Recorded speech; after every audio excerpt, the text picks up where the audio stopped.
Ndugu zangu wa Tanzania, nataka kidogo nizungumze, tutoe shina la uchungu ndani ya kila Mtanzania. Na shina la uchungu linakaa ndani ya mtu mwenye sumu nyingi sana ya kudhuriwa, ya kuumizwa, ya kupigwa, ya kuonewa, ya kunyanyaswa. Shina la uchungu likishakaa ndani ya mtu, inakuwa ni silaha nyingine kali kuliko bomu la nyuklia. Sasa ninaposema hivi kama mtumishi wa Mungu, nataka nikwambie shina la uchungu lisikae ndani ya mtu kwa sababu ya mtu au kiongozi wa kidini. Viongozi wa dini wengi wamekuwa wamesababisha mashina ya uchungu ndani ya watu, kwa sababu wametengeneza uchungu ndani ya watu, na watu wamesikia uchungu mkali, hawana mahali pa kutemea nyongo zao. Sasa inabidi viongozi wa dini watubu kwanza, waokoke kwanza, ndipoza Watanzania wapone. Wamebeba mashina ya uchungu. Washirika wako umewajaza shina la uchungu kwa sababu ya kutetea dhambi. Utakufa wewe mchungaji na kioro wewe. Na kuhurumia sana wewe askofu. Na kuhurumia. Wewe utaenda jehanamu ya moto. Afadhali wazinzi na makahaba wataenda mbinguni. Lakini sio wewe.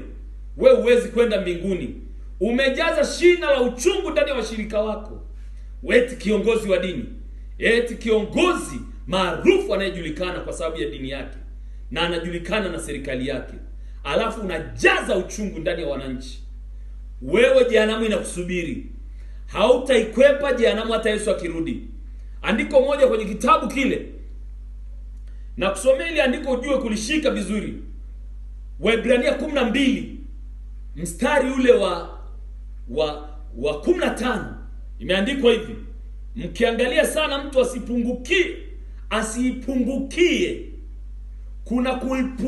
Kuna kupungukiwa na neema ya Mungu, alafu kuna kuipungukia neema ya Mungu. Sasa hii ni maneno mawili tofauti. Kuipungukia neema ya Mungu na kupungukiwa neema ya Mungu ni vitu viwili tofauti. Kupungukiwa ni kwamba neema imeondoka juu yako, lakini kuipungukia ni kwamba umeiacha neema wewe. Angalieni mtu asiipungukie neema ya Mungu. Shina la uchungu, shina la uchungu.